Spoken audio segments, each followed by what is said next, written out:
अस्सलाम वालेकुम, मैं हूं शाहजेब खानजादा। इस वक्त पीडीएम हुकूमत लेकर फंस गई है और सबसे ज्यादा नून लीग फंस गई है। इस वक्त नून लीग के पास ना बयानिया है और ना ही दिखाने को कारकर्दगी है। हुकूमत में आकर दावा करती रही कि हमने अपना पॉलिटिकल कैपिटल जाया करके मुल्क को डिफॉल्ट से बचा लिया है।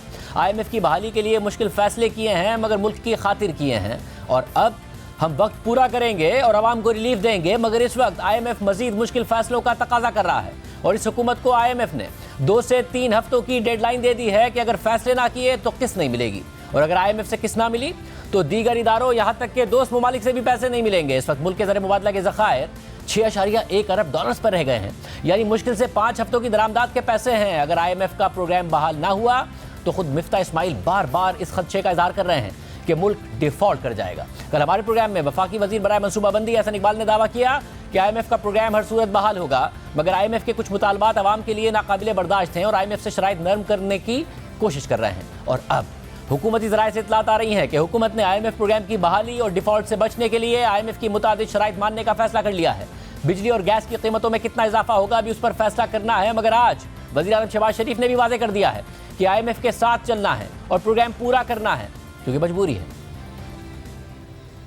की तवक्कुआत हैं वो बेचारे देखें किस तरह महंगाई में पिस रहे हैं। ये कोलिशन गवर्नमेंट की ये आखिरी ख्वाहिश नहीं, वो कभी भी उनकी ख्वाहिश ना होगी ना थी कि महंगाई का बोझ आवाम पर ट्रांसफ़र किया जाए, लेकिन एक मजबूरी है। IMF का जो कुछ हमने हशर किया, मुआहदा किया, उसकी धज्जियाँ उड़ाई, आज वो हम पर ट्रस्ट करने के लिए तैयार नहीं। जहाँ पर IMF का प्रोग्राम भी हमें जारी और सारी रखते हैं कि उसके बगैर शॉर्ट टर्म में गुजारा नहीं है। We have no other option, we have to go along with the flow. IMF के प्रोग्राम को हमें इम्प्लीमेंट करना है और ये फेज मुकम्मल करना है। नेक्स्ट जून को ये ख़त्म, और खुदा करे कि ये हम इज्जत और वक़ार के साथ अपनी कमिटमेंट जो है निभा सकें। इस वक्त मसला यह है कि मईशत का आवे कावा बिगड़ा हुआ है और IMF से वादा खिलाफियों और टारगेट पूरे ना करने की गुज़िश्ता हुकूमत से लेकर इस हुकूमत तक एक तवील फहरिस्त है। इसलिए IMF की डिमांड्स की एक तवील फहरिस्त है। मुल्क के पास सिर्फ 6.1 अरब डॉलर्स के ज़र मुबादला के ज़खायर हैं। दोस्त ममालिक से दावों के बावजूद पैसे नहीं आए हैं। पाकिस्तान को मार्च तक 8.4 अरब डॉलर्स की बैरूनी कर्जों की अदायगियाँ करनी है और IMF ने डिमांड कर दी है कि हुकूमत 2,500 अरब रुपए का बिजली का सर्कुलर रेट और 1400 अरब रुपए का गैस का सर्कुलर रेट कम करने के लिए बिजली और गैस की कीमतों में इजाफा करे। दिसंबर के महीने में टैक्स टारगेट के हुसूल में मुमकिन शॉर्टफॉल से निपटने के लिए मजीद टैक्स लगाए। पेट्रोलियम डेवलपमेंट लेवी के 855 अरब रुपए के टारगेट के हुसूल में 300 अरब रुपए का शॉर्टफॉल मुतवक्के है तो इसको भी इजाफी टैक्सेस लगा के पूरा करे। डॉलर इंटर बैंक में तो 226 रुपए 15 पैसे का है, मगर ओपन मार्केट में अनऑफिशियल रेट 258 रुपए का है। इसलिए IMF का इसरार है कि हुकूमत इंटरबैंक में डॉलर को मसनूई तौर पर नीचे रखे हुए है, इसलिए सिलसिला बंद करे और डॉलर को मार्केट फोर्सेस पर छोड़ दे। और मेहताब हैदर की द न्यूज़ में खबर के मुताबिक IMF ने अपनी डिमांड्स पूरी करने के लिए हुकूमत को 2 से 3 हफ्ते का वक्त दिया है, वरना IMF की किस्त नहीं मिलेगी और डिफॉल्ट का खतरा मजीद बढ़ जाएगा। यानी या तो हुकूमत वो इकदाम करे जिससे बेपनाह महंगाई होगी और हुकूमत गैर मकबूल होगी, या फिर दूसरी सूरत में मुल्क डिफॉल्ट कर सकता है और जाहिर है उससे भी हुकूमत इंतहाई गैर मकबूल होगी और रुपया भी मजीद गिरेगा, महंगाई फिर भी आएगी, पाकिस्तान की LCs भी नहीं खुलेंगी, ज़रूरी अशिया की किल्लत हो जाएगी और हुकूमत फिर भी गैर मकबूल होगी। इसलिए इमरान खान को एतमाद है कि जनवरी में हुकूमत और इस्टेब्लिशमेंट दोनों को समझ आ जाएगी और मार्च अप्रैल में इंतखाबात हो जाएंगे। अब अहम बात यह है कि अब से 3 हफ्ते पहले हमारे प्रोग्राम में इसहाक डार ने दावा किया था कि 2 हफ्तों में एक दोस्त मुल्क से 3 अरब डॉलर्स मिलेंगे। बजट में एक चीज़ तय है कि हम 2.1 अरब डॉलर की फॉरेन डायरेक्ट इन्वेस्टमेंट आएगी, वो तो 52% डाउन है। 4 महीने में 348 मिलियन डॉलर आई है, वो नहीं आएगी। 3 अरब डॉलर हमें बैनुल अक़वामी मार्केट से लेने थे, सुकूक के जरिए, बॉन्ड्स के जरिए। नज़र आ रहा है जो पाकिस्तान का क्रेडिट रिस्क है कि वो भी हमें नहीं मिल पाएंगे, तो हम शॉर्ट तो हैं, वो पैसे कहाँ से आएंगे? हम उसको रिप्लेस कर रहे हैं। मैंने भी आपको बताया कि हम किसी फ्रेंडली कंट्री से 3 अरब डॉलर एक्स्ट्रा डिपॉजिट ले रहे हैं, हमारी बातचीत हो रही है और इंशाल्लाह मिलेंगे। पॉजिटिव अंडरस्टैंडिंग है, तो it's a matter of 2 weeks. अच्छा, ये 2 हफ्ते के अंदर अंदर जो आप कह रहे हैं, ये जो आप 2 हफ्ते के अंदर अंदर कह रहे हैं, एक दोस्त मुल्क है जिससे 3 अरब डॉलर पाकिस्तान को मिल जाएंगे, आपको उम्मीद है? जी जी जी इंशाल्लाह। मगर 3 हफ्ते से ज़ायद हो गए हैं और वो 3 अरब डॉलर्स भी नहीं आए हैं। दिलचस्प बात यह है कि रुपया इंटर बैंक में 226 रुपये 15 पैसे का है, ओपन मार्केट में इनफॉर्मल रेट 258 रुपये का है और IMF का इसरार है कि 226 रुपये के रेट पर भी हुकूमत डॉलर को मसनूई तौर पर कंट्रोल कर रही है। हालांकि वज़ीर ख़जाना बनने के बाद इसहाक डार ने हमारे प्रोग्राम में अक्टूबर में कहा था कि चंद हफ्तों में डॉलर 200 रुपये से नीचे होगा। हमने उस वक्त भी उनसे कहा था कि 220 का रेट भी मसनूई और आर्जी है, रुपया नीचे ही जाएगा। आप कन्विंस भी हैं कि 200 रुपए से ये नीचे आएगा और इंटरवीन भी नहीं करेंगे, रिजर्व्स भी नहीं इस्तेमाल करेंगे, IMF की शराइत भी नहीं। और कब तक का फिर आपका टारगेट है कि ये 200 रुपए से नीचे आ जाएगा without intervention? I think matter of days, दिनों की बात है, हफ्तों की बात नहीं है। ये अहम बात है डॉक्टर साहब, क्योंकि आप कह रहे हैं कि आप इंटरव्यू नहीं करेंगे, क्योंकि अदरवाइज स्टेटमेंट्स हमने देखा कि शौकत तरीन साहब भी दिया करते थे, उससे पहले सद उमर साहब ने भी दिए, मिफ्ता इस्माइल साहब ने भी दिए, मगर मार्केट में डॉलर नहीं एडजस्ट होता था, नहीं नीचे आता था। आपके स्टेटमेंट के बाद आ रहा है, मगर ये टेम्पररी नहीं होगा, क्योंकि हमारे एक्सटर्नल सेक्टर के मसाइल हैं। आपको नहीं लगता है टेम्पररी है जो भी हो रहा है? अगर आपके फील गुड फैक्टर की वजह से हो रहा है तब भी टेम्पररी हो रहा है। नहीं, टेम्पररी इसलिए नहीं हो रहा कि इसकी रियल वैल्यू नहीं है। शाहजेब साहब प्लीज बेयर विद मी कि इसकी वैल्यू नहीं है। ये स्पेकुलेटिव एंगल है, ये पॉलिटिकल इंस्टेबिलिटी का है, ये लोगों की फ्रस्ट्रेशन और लोगों की यानी कह ले कि नफसियाती है। मगर फिर डॉलर बढ़ता चला गया, इंटरबैंक और ओपन मार्केट का फ़र्क बढ़ता चला गया, और हमारे अगले प्रोग्राम में जब इसाकदार आए तो वो मुत्तफिक थे कि इंटरबैंक और ओपन मार्केट का रेट का इतना बड़ा फ़र्क नुकसानदेह साबित हो रहा है। आपने जो मुख्तलिफ इक़दाम किए डॉलर को कंट्रोल करने के लिए, अब वो 224 से नीचे इंटरबैंक में है, मगर ओपन मार्केट में 231 रुपये 50 पैसे का है। मगर अगर आप जाएं तो 231 रुपये 50 पैसे का भी मार्केट में आपको मिलेगा नहीं, बल्कि वो आपको ऊपर से 9-10 रुपये एक्स्ट्रा देने पड़ेंगे। ग्रे मार्केट क्रिएट हो गई है, एक पैरेलल मार्केट क्रिएट हो गई है, जिसके वजह से रेमिटेंसेज भी गिर रही हैं कि 224 के रेट पर कोई इंटरबैंक में क्यों भेजेगा जब उसको इतना बड़ा रेट मिल रहा होगा, हुंडी हवाले से पैसे आ रहे हैं। एग्रीड, आपने बिल्कुल सही आइडेंटिफाई किया। हमने भी मिनिस्ट्री ऑफ फाइनेंस से बैठ के आइडेंटिफाई कर चुके हैं।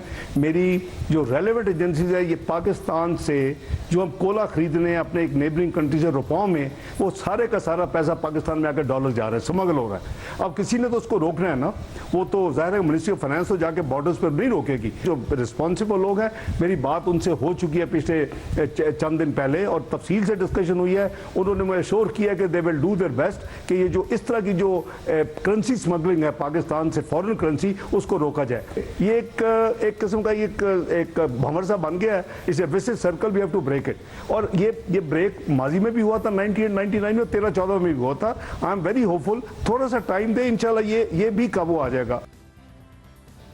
इस बात को भी 25 दिन हो गए हैं और इंटरबैंक और ओपन मार्केट का फ़र्क और बढ़ गया है। जबकि मिफ्ता इस्माइल जब वज़ीर ख़जाना थे तो डॉलर इंटरबैंक में 220 का हुआ, ओपन मार्केट में 230 का हुआ, 10 रुपये का फ़र्क आ गया। तो हमने इस तरफ उनकी तवज्जो दिलाई थी कि इस फ़र्क की वजह से तरसीलात ज़र गिर जाएंगी, और फिर यही हुआ। इंटरबैंक में 220 से ऊपर है डॉलर और ओपन मार्केट में 230 रुपए का है डॉलर, 10 रुपए का फ़र्क। तो ये हिस्टोरिक हाइज हैं। इससे रेमिटेंसेज में भी फ़र्क आ सकता है ऑफिशियल चैनल से जो आती है, क्योंकि लोगों को नज़र आ रहा है कि अगर हम अनऑफिशियल से लाते हैं तो ओपन मार्केट में हमें ज़्यादा बेहतर रेट मिल सकता है। क्या वजह है कि आप वो जो कॉन्फिडेंस एक अचानक आया था वो वापस चला गया? कि Pakistan should live with in its means. हम अपने चादर देख के पैर फैलाएं, और जब आपकी इंपोर्ट कम हो जाएगी और एक्सपोर्ट और रेमिटेंस उसके बराबर हो जाएगी तो आपके इनकमिंग डॉलर ज़्यादा हो जाएंगे। इंशाअल्लाह ताला आप देखेंगे कि अगले 2-4 दिनों के अंदर जो है वो रुपया अपना खोया हुआ वैल्यू वापस। मगर मिफ्ता इस्माइल का दावा भी पूरा नहीं हुआ था, फ़र्क बढ़ता चला गया। बैंकिंग चैनल से आने वाली तरसीलात ज़र और बरामदात दोनों मुतासिर हुई। जो अदाद शुमार सामने आ रहे हैं उसके मुताबिक दिसंबर के महीने में बरामदात और तरसीलात ज़र में मज़ीद 10 से 15% की कमी आ सकती है। 5 माह में बजट खसारा IMF से किए गए वादों से ऊपर है, इसलिए IMF डिमांड कर रहा है कि हुकूमत इकदामात करे। जबकि दिसंबर में अंदेशा है कि FBR अपना टारगेट एक बहुत बड़े मार्जिन से मिस कर देगा, जिससे IMF का दबाव मजीद बढ़ेगा। और इस वक्त आवाम को पहले ही सिर्फ इम्पोर्टेड इन्फ्लेशन का सामना नहीं है, बल्कि वफाकी और सूबाई हुकूमतें इंतजामी इकदामात में भी नाकाम हैं। आटे की कीमत में मुसलसल इजाफा हो रहा है और अब फी किलो आटा 145 रुपये पर पहुंच चुका है, यानी गुज़िश्ता चंद महीनों में बेपनाह इजाफा हो चुका है। दिसंबर के महीने में महंगाई 25% रहने की तवक्को है और जून के बाद से मुसलसल 7वां महीना होगा कि जब महंगाई 20% से ऊपर रहेगी। खाने पीने की अशिया की महंगाई मुसलसल 30% से ऊपर है और non food non energy inflation भी 16% से ऊपर है, जिसकी वजह से शराय सूद में मजीद इजाफे की तवक्को है और उससे सूद की अदायगियाँ मजीद बढ़ जाएंगी। यानी मईशत हर तरफ से फंस गई है, इसलिए हुकूमत भी फंस गई है। इस टैक्स टू GDP और इन अखराजात और खसारों के साथ ना मुल्क चल सकता है और ना ही IMF मानेगा। और वज़ीर आज़म कह रहे हैं कि हुकूमत में आने से पहले अंदाज़ा नहीं था कि हालात इतने ख़राब है। 11 अप्रैल को मैंने हल्फ उठाया तो मुझे भी एहसास नहीं था कि पाकिस्तान की मईशत इतनी ज्यादा तबाह हो चुकी है। IMF का मुआहदा खत्म हो चुका था। मगर हम इस प्रोग्राम में अतम एतमाद से पहले बार बार नून लीग के रहनुमाओं को बताते रहे कि IMF का प्रोग्राम है, मुआशी हालात ख़राब हैं, आप अपने दावों और वादों पर डिलीवर नहीं कर पाएंगे, मईशत पर सियासत ना करें। मगर देखिए वो क्या दावे करते रहे। आपकी हुकूमत होती तो मुझे बताएं, आप आज IMF के प्रोग्राम में होते हुए पेट्रोल कैसे सस्ते कर देते, आवाम को रिलीफ कैसे दे देते? शाहजेब, हम भी IMF प्रोग्राम में गए थे और पहले महीने गए थे। उसी IMF प्रोग्राम में रहते हुए रिकॉर्ड लो था 40 साल का डिस्काउंट रेट, रिकॉर्ड लो इन्फ्लेशन थी उसी IMF प्रोग्राम में रहते हुए। कुछ चीज़ों में तो मईशत के ऊपर सियासत खत्म करनी पड़ेगी ना। अब पेट्रोल की कीमतें अगर बढ़ रही हैं और बाकी खित्ते में ज़्यादा हैं तो पेट्रोल की कीमत में भी आप कहेंगे पेट्रोल बॉम्ब और ये सारी की सारी बातें करेंगे, आप आएंगे आपको भी बढ़ानी पड़ेंगी ये कीमतें। खुद IMF को निमट चुके हैं, आप खुद नेगोशिएशंस कर चुके हैं एक दफ़ा 2018 के इलेक्शन से पहले, नहीं माना IMF, अब क्या करें? आप आ जाएंगे तो आप क्या कर लेंगे? देखिए, हम आ जाएंगे तो बहुत सारी इंप्रूवमेंट लेकर आएंगे। इनको बिजली अगर ये सस्ती कर दें आज और इंडस्ट्रियलिस्ट को शिफ्ट कर दें, इतनी सस्ती कर दें कि उनको वारे में आना शुरू कर दें। इन्होंने जो एडिशनल कंजम्पशन है उसके ऊपर रिलैक्सेशन दी, सर्दियों में लोग गैस से बिजली की तरफ जाएं उसके ऊपर एडिशनल कंजम्पशन पे कहा कि जी नहीं, अब नून को आने दें, हम रेट कम करेंगे, हम कंजम्पशन बढ़ाएंगे, हम आपको सर्कुलर डेट भी खत्म करके दिखाएंगे और रेट कम करके। जब आप गए तो 1000 अरब रुपए का छोड़ के गए थे ना। पता है मसाइल इतने ज्यादा बड़े हैं, IMF का प्रोग्राम भी है, सारी शर्तें पूरी करनी है, महंगाई आपसे भी कंट्रोल नहीं होनी है। मेरे पास घर में बड़ा अच्छा माली है, उसको गाड़ी चलाना नहीं आती, उससे मैं गाड़ी चलवाऊं तो वो कैसे चलाएगा? इनको कुछ काम ही नहीं आता। ख्वाजा साहब, आप इन्हें भेजने की और खुद आने की जब बात करते हैं और ये वादा करते हैं कि हम इस मुल्क के हालात बेहतर कर देंगे, तो आपके सामने भी इनकी बैलेंस शीट है, तो फिर आपने कैसे बेहतर कर लेना है? अगर इनके पास सॉल्यूशन नहीं है तो आपके पास कैसे है? अगर ये IMF का प्रोग्राम नहीं बहाल होता तो आप लोग क्या कर लेंगे? देखें, इस वक्त 342 अराकीन जो हैं उनकी जिम्मेदारी है कि पाकिस्तान के माशी हालात इतने अबतर हो चुके हैं, पाकिस्तान की आवाम जो है महंगाई की चक्की में पिस रही है, खुदकुशियाँ हो रही हैं। इस वक्त नेशनल कंसेंसस की जरूरत है। पॉलिटिकल इंस्टेबिलिटी जो होती है उसका नुकसान ही होता है ना, मईशत के ऊपर फिर सियासत होती है। बैनुल-अक़वामी मार्केट में तेल की कीमतें बढ़ी हैं, हुकूमत IMF के प्रोग्राम में है, उनके साथ कुछ कमिटमेंट्स हैं, मगर अब हुकूमत अपने सर्वाइवल की जंग लड़ रही है। अगर आप भी इख्तिदार में आएंगे तो मुल्क इस तरह चलेगा नहीं। फ्यूल एडजस्टमेंट अगर कीमतें बढ़ी हुई हैं वो नहीं कर पाएगी हुकूमत, तो आपको भी मसाइल आएंगे। इसका आप क्रेडिट ले रहे हैं, यही परेशान कुन बात है, आपके साथ भी मसाइल होंगे। जी शाहजेब, इस वक्त जो असल बहरान है वो तेल की कीमतें बैनुल-अक़वामी मंडियों में बढ़ने का नहीं है। असल बहरान यह है कि ये हुकूमत 3.5 साल में गवर्नेंस करने में नाकाम रही है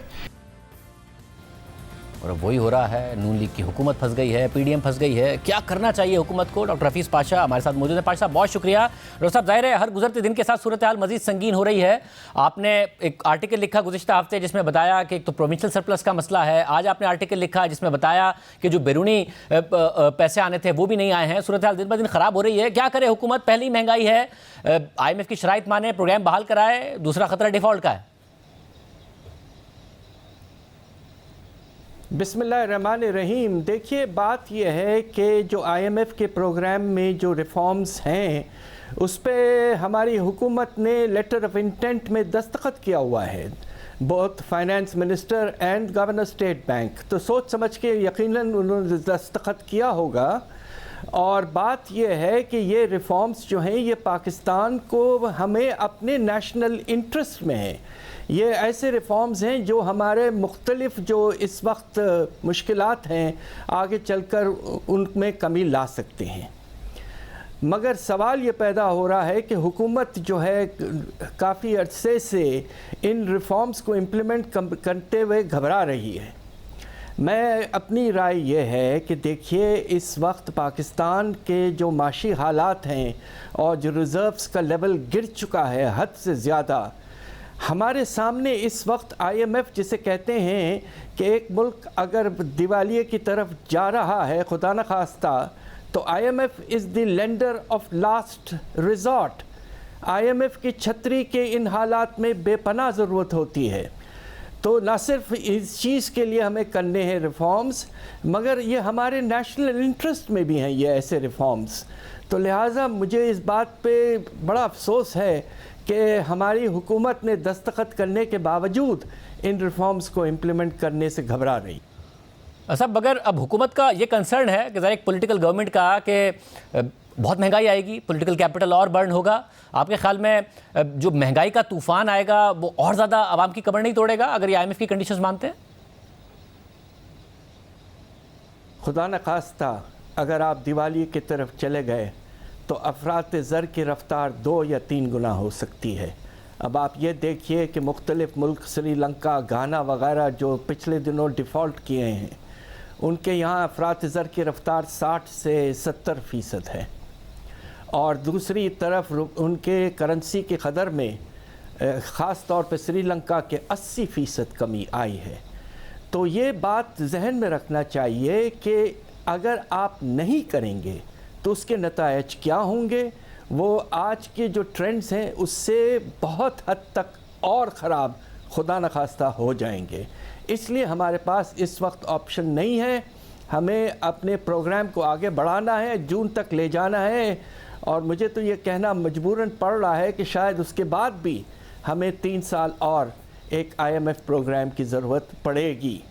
ये आपने में हम इस वक्त फंस चुके हैं। ये आपने गुज़िश्ता हुकूमत में भी कहा था कि ये वाले IMF प्रोग्राम के बाद एक और प्रोग्राम चाहिए होगा, आप अब दोबारा कह रहे हैं। मसला होता क्या है? क्योंकि ज़ाहिर पाकिस्तान में IMF को बड़ा ब्लेम किया जाता है, कसूर IMF का है या हुकूमतें शराइत नहीं पूरी करती हैं, रिफॉर्म्स नहीं करती हैं, इसलिए हम इस सूरत हाल में दोबारा खड़े होते हैं? देखिए, बात यही है कि आप कमिटमेंट कर देते हैं और लिख के दे देते हैं लेटर ऑफ इंटेंट में, जो कि एक बहुत अहम पब्लिक डॉक्यूमेंट है। उसमें वाज़े तौर पर लिखा हुआ है कि कौन से रिफॉर्म्स आपको करने हैं। अब एक एग्ज़ाम्पल आपको दूं, हमने कमिटमेंट किया है, हमारी हुकूमत ने, इंडिविजुअल्स नहीं, हुकूमत ने, कि हम अपने एक्सचेंज रेट को मार्केट डिटर्मिन्ड पॉलिसी के तहत रखेंगे। उसके बजाय आपने एक जिसे कहते हैं ना स्लो फ्लोटिंग एक्सचेंज रेट की पॉलिसी अडॉप्ट की हुई है, और उसके नतीजे में जो फासला है आपके फ्लोटिंग रेट में और आपके ओपन मार्केट रेट में रोज़ाना बढ़ता जा रहा है, और बहुत से फ्लोज की डाइवर्शन होना शुरू हो गई है। तो देखिए, ये जो पॉलिसीज़ की आपने सोच समझ के कमिटमेंट किया था, सितंबर के रिपोर्ट में जो वाज़े हुआ है, वो आप इम्प्लीमेंट करें। आपके इंटरेस्ट में है, हमारे मुल्क के इंटरेस्ट में है, और IMF प्रोग्राम की छतरी की हमें इस वक्त ज़रूरत है, खुदा न खास्ता हालात अगर और ख़राब होने लगे। वज़ीर ख़जाना का ये असरार है कि हम एक तो इंटर बैंक में कोई इंटरवीन कर नहीं रहे हैं, स्टेट बैंक डॉलर नहीं फेंक रहा है, तो पता नहीं क्यों IMF इंटरवेंशन का कह रहा है। दूसरा ये कि अगर हम 250 का कर देंगे तो ओपन मार्केट में सट्टेबाजी से और ऊपर ले जाएंगे, महंगाई इस तरीके से बढ़ती चली जाएगी, एक साइकिल से हम निकल नहीं पाएंगे।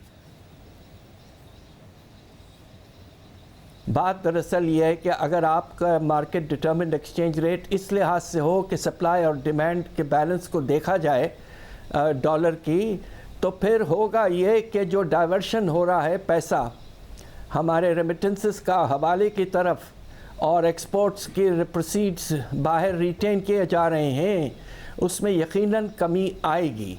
और फासला कम होना बहुत ज़रूरी है इस वक्त, इसलिए कि बहुत शॉर्टेज है मार्केट में इस वक्त। ख़बर यह है कि शायद 255-260 रुपये फ़ी डॉलर भी आपको डॉलर नहीं मिल रहे हैं। तो ये फासला कम करना बहुत ज़रूरी हो चुका है। मतलब इस वक्त यदि आपका ख्याल है कि हुकूमत का जो डिफ़ॉल्ट करने की सूरत में पॉलिटिकल कैपिटल बर्न होगा, वो उससे बहुत ज़्यादा होगा जो IMF की शराइत मानने की सूरत में बर्न होगा, तो यह बेहतर है कि मुल्क को डिफ़ॉल्ट से बचाएं, IMF की शराइत मानें? 100% आपने मुनासिब बात की है, हमारी यही राय है। देखिए, पाकिस्तान, हमारी मजबूरी है कि हमारे क़र्ज़े का बोझ बहुत बढ़ चुका है और तिजारती खसारा भी अभी काफ़ी हद तक ज़्यादा है। इन हालात में आपको ये सोचना चाहिए कि खुदा न खास्ता अगर वाकई दिवालिया हो जाता है, IMF का प्रोग्राम चले जाता है या सस्पेंड हो जाता है, तो जो असरात होंगे वो तकरीबन 2 से 3 गुना ख़राब होंगे। आप दूसरे मुल्कों को देख लीजिए, जिस तरह मैंने आपसे कहा कि श्रीलंकन रुपया 180 से 350 से ज़्यादा गिर चुका है। तो लिहाजा ये ऑप्शन मुश्किल है, मगर you have to take the interest into account of the people. आपको इस वक्त IMF प्रोग्राम को आगे ले जाना, मैं समझता हूँ, हद से ज़्यादा ज़रूरी है। शुक्रिया। डॉक्टर हफीज़ पाशा साहब हमारे साथ मौजूद थे। आज बिलावल भुट्टो ज़रदारी ने भी इमरान खान को बाकायदा तौर पर धमकी दी है, इस पर बात करेंगे तफसील से के बाद।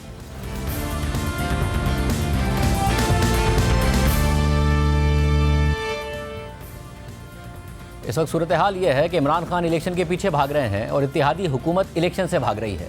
हुकूमत की कोशिश है कि किसी भी तरह इंतखाबात को आगे धकेला जाए। कौमी असम्बली से तहरीक इंसाफ के इस्तीफे मंजूर नहीं किए जा रहे हैं। वज़ीर आला परवेज़ इलाही से एतमाद का वोट लेने का कहकर पंजाब असेंबली की तहलील और नए इंतखाबात का रास्ता रोक दिया गया है और इस्लामाबाद के बल्दियाती इंतखाबात से मुतालिक भी हुकूमत कभी एक कभी दूसरे तरीके से इल्तवा की कोशिश कर रही है। वज़ीर दिफा ख्वाजा आसिफ ने कल कहा कि हमने अपने पॉलिटिकल कैपिटल का नुकसान किया है, ब्लैकमेलिंग में नहीं आएंगे, इलेक्शन अपने वक्त पर होंगे। ब्लैकमेल होके हमने इलेक्शन नहीं करना, कभी नहीं। हमें 5 साल का ये इलेक्शन है, बाकी टर्म कंप्लीट होगी, वक्त के ऊपर इलेक्शन। कोई ब्लैकमेलिंग के उसमें नहीं आएंगे। हमने पिछले 8 महीने में हमने पॉलिटिकल कैपिटल लूज किया है। जबकि आज बिलावल भुट्टो जरदारी ने इमरान खान को आखिरी वार्निंग देते हुए कहा है कि आओ आकर पार्लियामेंट में बैठो, वरना हम जानते हैं कि आपका बंदोबस्त कैसे करना है। इस कठपुतली का हमेशा के लिए बंदोबस्त करने के लिए तैयार है। आखिरी वार्निंग है कि आए वापस पार्लियामान में, बैठो अपना कुर्सी पे, फिर सियासी जमातों आपसे बात कर सकेंगे। साफ शफाफ इलेक्शंस के रिफॉर्म्स के लिए अपना हिस्सा डालो, नैब रिफॉर्म का आप अपना हिस्सा डालो। मैं नहीं चाहता हूं साबिक खातून अव्वल के साथ आपके बच्चे फिरे और आप किसी जेल में बंद हो, आपके खिलाफ भी नैब इस्तेमाल हो। हम जानते हैं कि आपका बंदोबस्त कैसे किया जाता है। अगर आप जमहूरी किरदार नहीं अपनाएंगे, पार्लियामान में अपना किरदार नहीं अदा करेंगे, फिर जिन्होंने ये काम करना है हम उनको नहीं रोक सकते। और आपके साथ जो होगा आप तो बर्दाश्त नहीं कर सकेंगे। वज़ीर दिफा ख्वाजा आसिफ साहब हमारे साथ मौजूद हैं। ख्वाजा साहब बहुत शुक्रिया। ख्वाजा साहब ये तो सीधी सीधी धमकी दे रहे हैं बिलावल भुट्टो जरदारी साहब, जिस अंदेशे का और खदशे का इजहार खुद इमरान खान कर रहे हैं कि मेरे खिलाफ केसेस हैं, मुझे डिस्क्वालीफाई करेंगे, गिरफ्तार किया जा सकता है। बिलावल तो कह रहे हैं असेंबली में आओ, हमारे साथ बैठो, वरना जिन्होंने ये करना है उन्हें हम नहीं रोक सकेंगे। किन्होंने करना है, किनको नहीं रोक सकेंगे। अगर इमरान खान जाना चाहते हैं असेंबलियों से तो ये तरीका है रोकने का। बिस्मिल्लाहिर्रहमानिर्रहीम। देखें, जो बिलावल की जो स्टेटमेंट है उसमें जो एक बड़ी कानूनी और आईनी उन्होंने बात की है कि आप वापस आएँ असेंबली में पर प्रोसेस का हिस्सा बने। मेरा ख्याल है कि बड़ी अक्लमंदी की बात है, अच्छी बात है। और इस वक्त सियासी जो गुमगू की कैफियत है, एक बेचैनी है, अनसर्टनिटी है, हालात जो हैं वो ख़राब हैं, उनमें ये खुद हिस्सा डालें आके। और जहाँ तक आपने इब्तदाइये में कहा कि वो इस्तीफ़ा देना चाहते हैं, असेंबली तहलील करना चाहते हैं, ये बात जो है ये सिर्फ एक इम्प्रेशन है, ये एक ख्वाहिश है इमरान खान साहब की, जिसको उनकी पार्टी जो है फॉलो नहीं कर रही। ना उनकी पार्टी फॉलो कर रही है, ना उनके इत्तेहादी जो हैं परवेज़ इलाही साहब उसको फॉलो कर रहे हैं। आपने पिछले 15, 20, 30 रोज़ के अंदर जो है तमाशा देखा है आपने कि किस तरह रेजिस्ट किया जा रहा है। अब उनकी जो है उनके पास आज भी ऑप्शन मौजूद है कि केपी की असेंबली जो है तहलील कर दें। अगर पंजाब में जिस तरह आपने कहा कि हमने वहाँ पे रोक लिया है, तो उधर तो कोई रोक नहीं है। वहाँ पे जो है अपनी जो है विल जो है अपनी ख्वाहिश को जो है एक्सरसाइज करें। सब इसका इमरान खान साहब ने जवाब दिया है। खान साहब कहते हैं उससे इम्पैक्ट नहीं आएगा, वो छोटी असेंबली है, जाहिर है उनका असेंबलियाँ तहलील करने का मकसद इलेक्शन की राह हमवार करना है, वो कहते हैं उससे नहीं होगा। नहीं देखे ना, मैं उसकी भी मैं उस पर आ रहा हूँ ज़रा, मुझे ये बात मैं तकमील कर रहा हूँ इस बात की कि उन्होंने पंजाब वाले और केपी की असेंबलियों वाले कहते हैं कि आज 8 महीने 10 महीने हो गए हैं, हमारे इस्तीफे MNAs ने दिए हैं, वो MNAs इस्तीफे क्यों नहीं मंजूर करते? पहले वो क्विट करें नेशनल असेंबली, उसके बाद हम जो है प्रोविंशियल असेंबली क्विट करेंगे। तो ये कंट्रोवर्सी जो है शाहजेब, ये उनकी इंटरनल कंट्रोवर्सी है। वो खुद अपनी राह का जो है तयन नहीं कर पा रहे। वो अपने जो ऑप्शंस हैं उनके पास जो भी ऑप्शन मौजूद हैं, या उनके इम्प्रेशन जो है कि हमारे पास ये ऑप्शंस हैं, अगर वो मौजूद हैं उनको एक्सरसाइज करें। दूसरी बात, मैं उनकी जो मेजर पोर्शन जो है उनकी पार्टी का जो असेंबली के अंदर है वो वापस आना चाहते हैं। उनमें से बहुत से लोग इस्तीफ़ा नहीं देना चाहते। स्पीकर साहब के साथ वो राब्ते में है कि हमें ना बुलाइएगा, इस्तीफ़ा दें। अब कल जो है वो उस दिन आ रहे हैं जब वहाँ स्पीकर नहीं है। जब स्पीकर वहाँ पे आ जाए, आए वहाँ पे, फिर आके वहाँ पे असेंबली के अंदर खड़े होके, जिस तरह जवेद हाशमी ने आज से 7-8 साल कबल किया था कि वो खड़े होके असेंबली, उसने कहा जी मैंने इस्तीफ़ा दिया हुआ है, मेरा इस्तीफ़ा मंजूर करें। आए असेंबली में उस तरह बात करें, देखते हैं कितने लोग आते हैं कितने लोग नहीं आते। ये सारा खलफशार जो है, ये सारा जो गू की कैफियत है, ये शाहजेब उनकी तरफ से है। मगर ख्वाजा साहब, इस सब में जो बिलावल इशारा कर रहे हैं कि अगर आप नहीं आए तो फिर आपके साथ जो होगा, वो जेल की बात कर रहे हैं, केसेस की बात कर रहे हैं। खान साहब भी तो इसी अंदेशे का इजहार कर रहे हैं, और जिस तरफ बिलावल इशारा कर रहे हैं उस तरफ तो तहरीक इंसाफ इंडिया दे रही है, उनके मामला ठीक हो रहे हैं। वो कह रहे हैं नए आर्मी चीफ के बाद कुछ मामला ठीक भी हुए हैं। खान साहब अपनी फ्यूचर की स्ट्रेटजी भी बता रहे हैं कि मैं तो हुकूमत ही ISI के जरिए करना चाहता हूँ, गवर्नेंस ही ISI के जरिए करना चाहता हूँ। तो वो तो मामला ठीक करने की वहां पर कोशिश कर रहे हैं और कह भी रहे हैं कि ठीक हो रहे हैं। देखें, गवर्नेंस ISI के जरिए जो करना चाहते हैं आप, पिछले 8 महीने या 10 महीने का अप्रैल से लेके अब तक जो है, देखें ये अपनी इनिंग्स इन्होंने खेल ली। ये वापस पवेलियन में नहीं जाना चाहते। उसके बाद जो है ये इन्होंने अंपायर को कभी लालच दिया, कभी अंपायर को धमकी दी, कभी पिच पे लेट गए, बॉल टैंपरिंग की, हर चीज़ की। कभी उनको कहा मैं एक्सटेंशन दे देता हूँ, कभी प्यार से बोले, कभी गुस्से में गाली दे के बोले। तो जब इनका तो सारे का सारा दारोमदार ही इस बात है कि अंपायर मिला हो, बॉल टैंपरिंग इनको अलाउ हो और ये मैच जीत जाए। ये नहीं होगा, ये नहीं होगा, इंशाल्लाह ताला नहीं होगा। अल्लाह के फजलो करम से इस मुल्क में आइन और कानून के मुताबिक सारे होंगे। ISI जो है वो एक हमारा अल्लाह के फजल से बड़ा तकरीम वाला अदारा है, जिसने सारी दुनिया में जो अपना लोहा मनवाया हुआ है। और वो अगर चाहते हैं कि उनके ज़रिए हुकूमत करें, ऑलरेडी हुकूमत का हिस्सा है। वो हुकूमत की जो प्रीमियर इंटेलिजेंस एजेंसी है पाकिस्तान की, वो ISI है। मगर ये जो इमरान खान साहब के खिलाफ केसेस हैं, फिर ये कोई मेरिट वाली बात है या ये कंडीशनल है कि अगर आपने असेंबलियां तोड़ी तो फिर आपकी खैर नहीं है और वो लोग नहीं छोड़ेंगे आपको?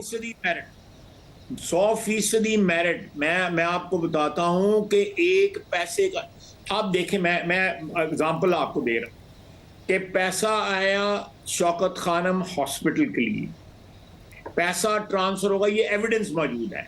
ये सारा कुछ हिसाब किताब जो है ECP ने किया हुआ है।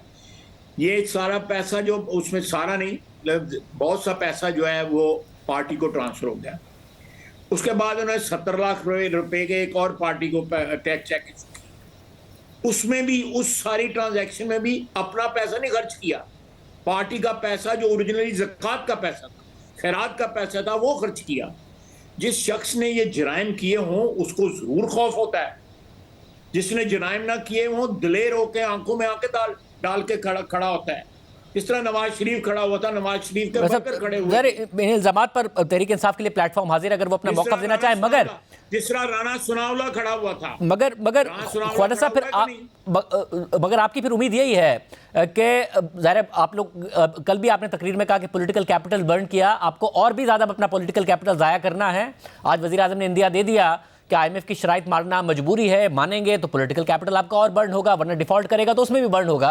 तो आपकी यही उम्मीद है कि फिर इमरान खान डिस्क्वालीफाई होंगे, उनके खिलाफ केसेस होंगे, तो ही अक्टूबर में जो इलेक्शन हो रहा होगा उसमें आपका चांस है? मैं डिस्क्वालिफिकेशन जो है जो कानून और कायने के उसके मुताबिक जो होनी है वो कानून के मुताबिक होगी, उसमें हमारा कोई अमल दखल नहीं होगा। इमरान खान जो है अंपायरों के साथ मिलके, हर किस्म के अंपायर, चाहे वो इस्लामाबाद के हों या पिंडी के हों, उनके साथ मिलने की उनकी ख्वाहिश रहती है। माजी में उनके साथ मिलके उन्होंने खेला भी, लेकिन ये काम अब नहीं होगा, कथित तौर पे नहीं होगा कि आप अंपायर के साथ मिलके, चाहे वो हम हो चाहे वो इमरान खान।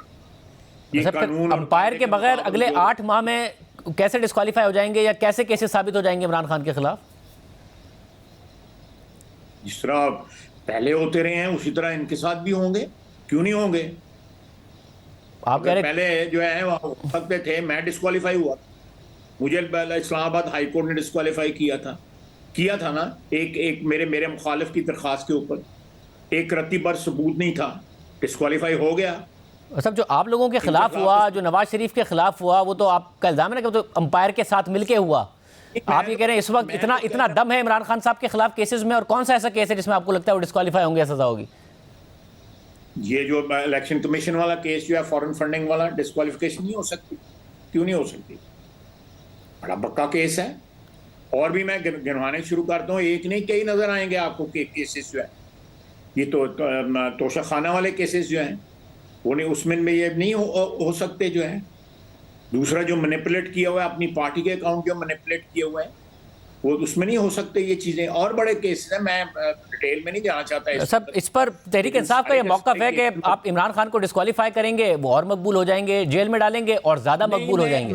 मैं ये एडवोकेट नहीं, आप सवाल पूछ रहे हैं, मैं उसका जवाब दे रहा हूँ। मैं एडवोकेट नहीं कर रहा, मैं तो एक सियासी वर्कर हूँ। मैं सियासत के मैदान में लड़ना जानता हूँ कि आप सियासत के मैदान में लोगों के वोटों के सर के ऊपर आपने लड़ना है, अवाम की मोहब्बत और अवाम की हमायत के सर पे आपने लड़ना है।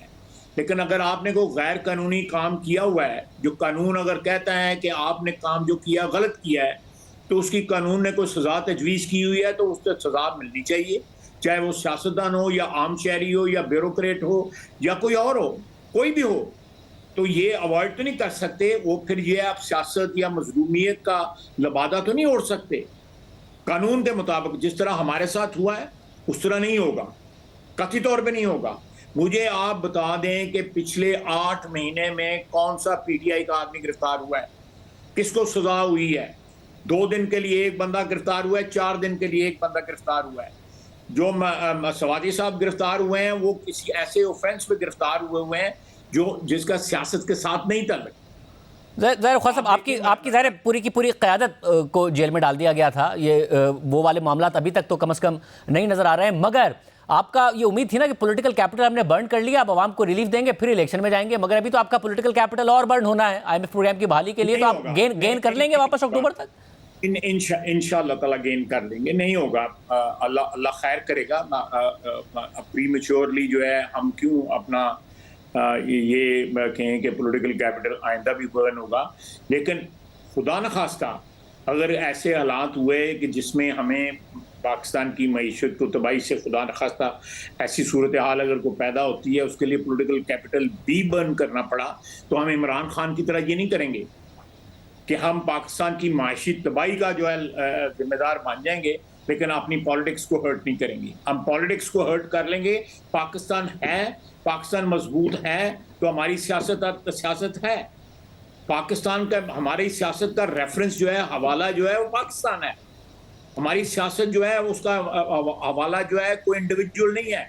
इस तरह पीटीआई की सियासत का हवाला जो है वो सिर्फ का सिर्फ इमरान खान है, अव्वल और आखिर इमरान खान है।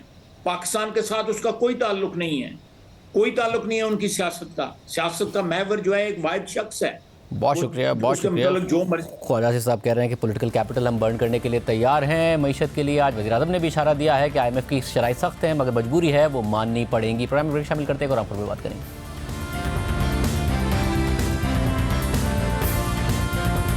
एक खातून की तरफ से जुल्म की बुनियाद पर अपने शौहर से तलाक लेने का एक केस 8 साल तक अदालतों में लटका रहा।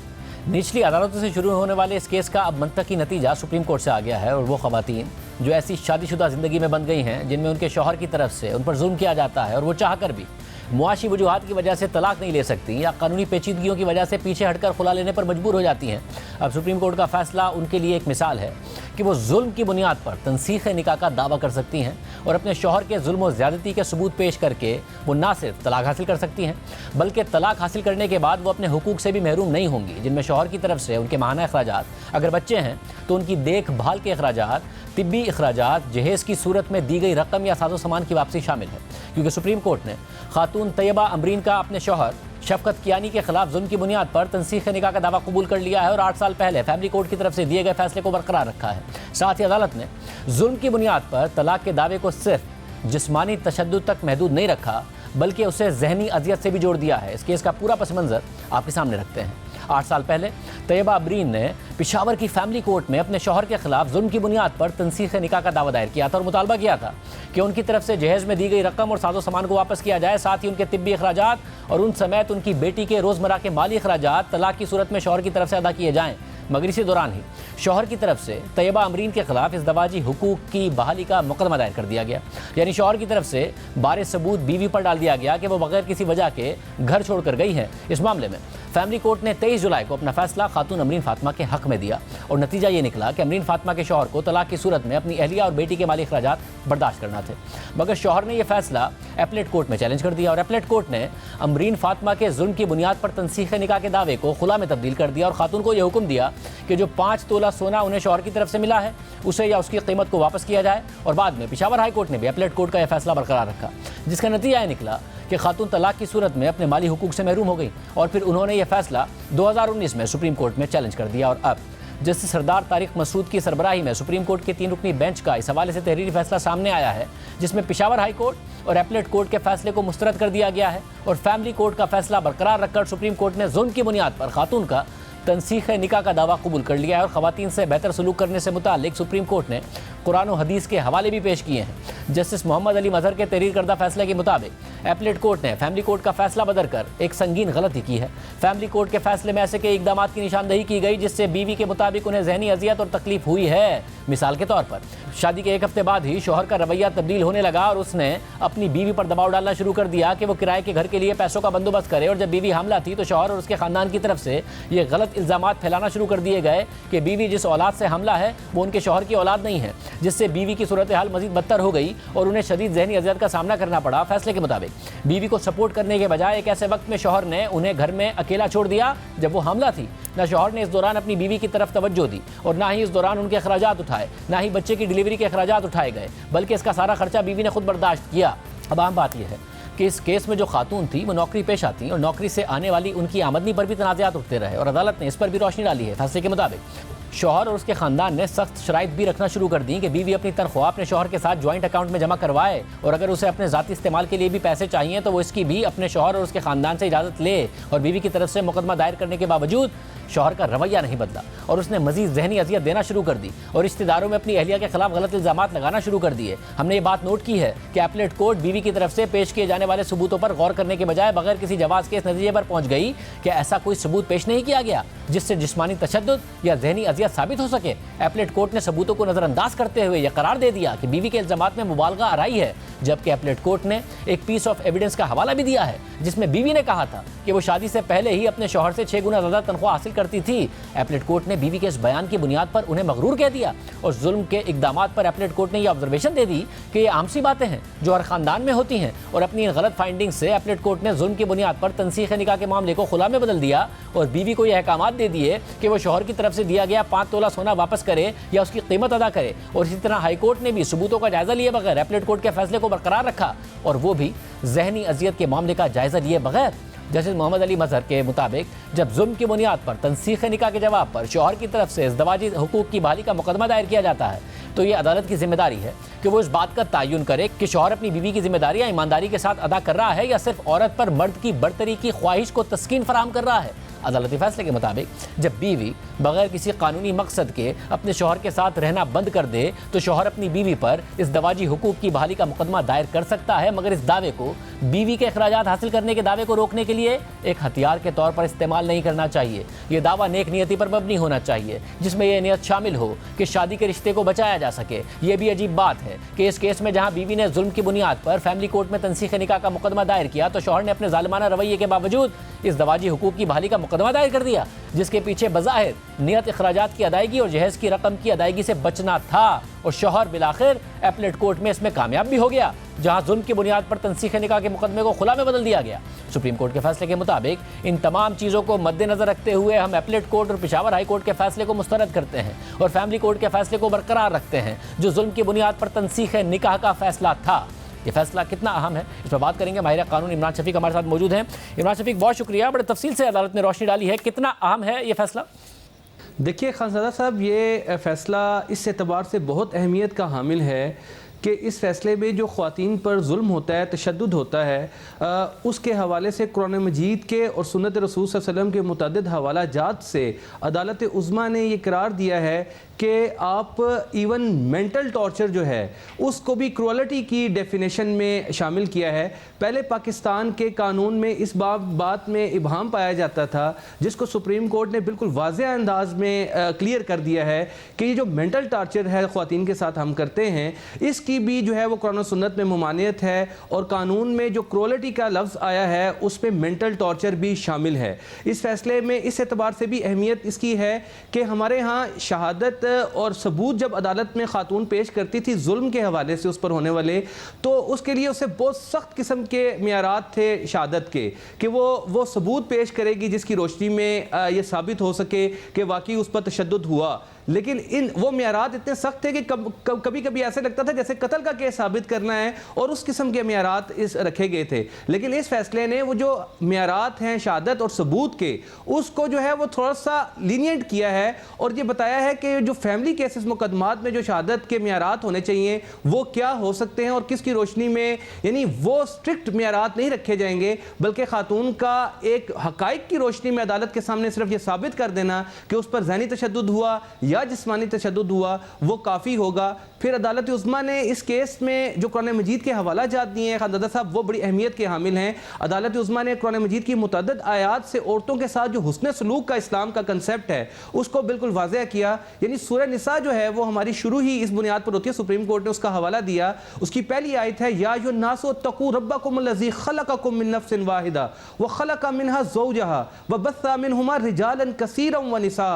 तो ये कुरान मजीद की ये आयत है जिसमें अल्लाह ताला ने इस औरत और मर्द के ताल्लुक़ को इस बात से जोड़ा है कि वो अल्लाह ताला का खौफ करें, अल्लाह ताला का तकवा इख्तियार करें, और इसके साथ अल्लाह ताला ने इसको जोड़ दिया। फिर अल्लाह ताला ने कुरान मजीद की एक दूसरी आयत का हवाला दिया सुप्रीम कोर्ट ने, व आशिरूहुन्ना बिल मारूफ, जिसमें अल्लाह ताला ने मुसलमान मर्दों को हुक्म दिया है कि इन औरतों के साथ जो है मारूफ तरीके से, अच्छे तरीके से उसने सलूक के साथ रहो। फिर एक और आयत का सुप्रीम कोर्ट ने हवाला दिया जिसमें अल्लाह ताला ने कहा हुन्ना लिबासुन लकुम व अंतुम लिबासुन लहुन्ना, कि वो तुम्हारे लिए लिबास हैं और तुम उनके लिए लिबास हो। यानी तुम्हारा ताल्लुक इतना नाजुक और इतना खूबसूरत ताल्लुक है कि एक दूसरे के आप लिबास हैं, एक दूसरे के साथी हैं। फिर इसी तरह कुरान मजीद की एक आयत का और का हवाला दिया कि वह आतू सदाकातु हिन्ना नखला, कि उनको उनके हक महर जो है वो खुश दिली से अदा करो, वो उसके लिए अदालतों में चक्कर ना लगाने पड़े, उसके लिए जो रियासत की जो डंडा है वो इस्तेमाल ना करना पड़े, बल्कि खुद से तुम अच्छे तरीके से अदा करो। फिर नबी करीम सल्लल्लाहु अलैहि वसल्लम की एक हदीस का भी हवाला दिया, मुतअद्दिद हदीस में से एक हदीस ये भी है कि फरमाया कि जो उस जजमेंट में है कि नबी करीम ने फरमाया खैरुकुम ली अहलिही व अना खैरुकुम ली अहली, कि तुम में से सबसे बेहतर वो है जो अपनी बीवियों और अपने अहले खाना के हक में बेहतर है, और मैं तुम में सबसे ज़्यादा अपने अहले खाना में बेहतर हूँ। ये तमाम सिनेरियो डिस्कस करने के बाद तमाम कुरान मजीद के, क्योंकि हमारे यहाँ जो फैमिली लॉज हैं उनका मस्दर और मंबा जो है खानदादा साहब वो शरीयत इस्लामिया है, कुरान और सुन्नत है, और कुरान और सुन्नत के हवाला जात के जरिए सुप्रीम कोर्ट ने कहा कि आपको क्रूअल्टी की इजाज़त नहीं दी जा सकती। मतलब इससे अदालती जो मातहत अदालती फैसलों के रुझान पर और ख़वातीन को जो इंसाफ मिलने में रुकावटें हैं उस पर कितना फ़र्क पड़ेगा? अगर क्रूअल्टी अदालत में खातून साबित कर दे तो हमारे यहाँ अदालतों का रुझान ये हुआ करता था कि क्रूअल्टी की जाने के बजाय आसान रास्ता इख्तियार किया जाता था। वो आसान रास्ता यह है कि औरत को कहते हैं जी आप खुला ले लें, और खुला में उसे हक महर में से कुछ हिस्सा 25% या 50% और कभी कभी पूरा हक महर छोड़ना पड़ता था। हालांकि उस पर उसकी जो शादी है ख़त्म होने में उस औरत का कोई कसूर नहीं होता था, यानी dissolution of marriage on the basis of cruelty. जब आप जुल्म और तशद्दुद करते हैं और अदालत में औरत आती है और वो कहती है मेरे साथ ये ज्यादती हुई है, तो वो क्यों अपना हक महर छोड़े? तो अदालत ने, जबकि अदालतों में हमारे यहाँ एक रूटीन में कह दिया नहीं आप खुला की डिग्री ले लें, क्योंकि वो आसान होती है, उसमें अदालत ने सिर्फ औरत ने एक जुमला कहना होता है कि मुझे खुला दे दी जाए, और फिर अपने हक महर में से कुछ हिस्सा वो छोड़ देती थी, वो शहादतें नहीं लेनी पड़ती थी सारी। लेकिन सुप्रीम कोर्ट ने कहा नहीं, जब औरत क्रूअल्टी को साबित कर दे अदालत के अंदर तो उसका ये हक बनता है कि उसको हक महर दिया जाए, उसका ये हक बनता है कि उसको जो उसका पिछला खर्चा नान नफका बनता है, जो उसकी मेंटेनेंस बनती है वो उसको अदा की जाए, और सिर्फ जो है आसान रास्ते की तरफ ना जाया जाए, जो अदालत में वो साबित कर सकती है उसको वो मिले। और सुप्रीम कोर्ट ने निचले हाई कोर्ट की जजमेंट को रिवर्स किया इस केस में, तो ये केस एक बहुत अच्छी मिसाल है। बहुत शुक्रिया। आज के प्रोग्राम में इतना, इजाज़त दीजिए। अल्लाह हाफ़िज़।